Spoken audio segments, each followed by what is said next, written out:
भगवान का रूप क्या है? शब्द रूप ईश्वर का है। ईश्वर के अनेक रूप हैं, उन रूपों में एक शब्द रूप है। क्या रूप है?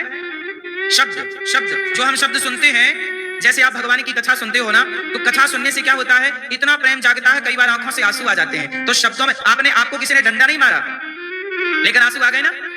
क्यों आ गए? क्योंकि शब्द ने भीतर जाकर अपना काम स्टार्ट कर दिया।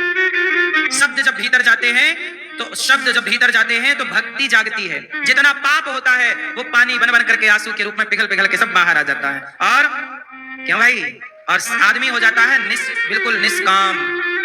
सारे पाप नष्ट हो जाते हैं। जैसे भागवत सुनते हैं ना लोग, भागवत सुनते सुनते रोते हैं। कई बार उनको लगता है कि जैसे भागवत सुनने में कई बार प्रसंग आता है कि पाप ना करना वरना पाप का फल भोगना पड़ेगा। तो कई लोग जो पाप कर लेते हैं, अब उन्हें लगता है कि हमने तो कर ही लिया, अब क्या करें?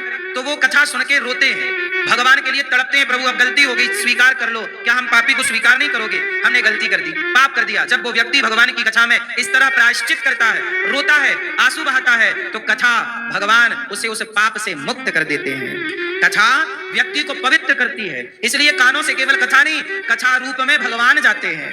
और भगवान आपको आपके हृदय में कौन भरता है, कौन समाता है? ये मन मंदिर आपका खाली है। जैसे मंदिर बन गया पर मंदिर में अभी तक प्राण प्रतिष्ठा नहीं हुई, तो मंदिर तो है पर अभी मूर्ति नहीं।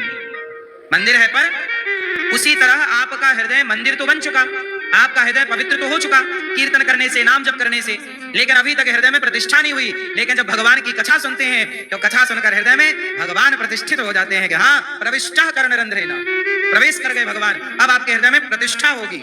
इन 7 दिनों में क्या होगी? अभी तक आपके कीर्तन, आपने कीर्तन किया घर में, नाम जप किया घर में, वो कीर्तन करने से, नाम जप करने से आपका मन क्या बन गया? मंदिर। मन क्या बन गया?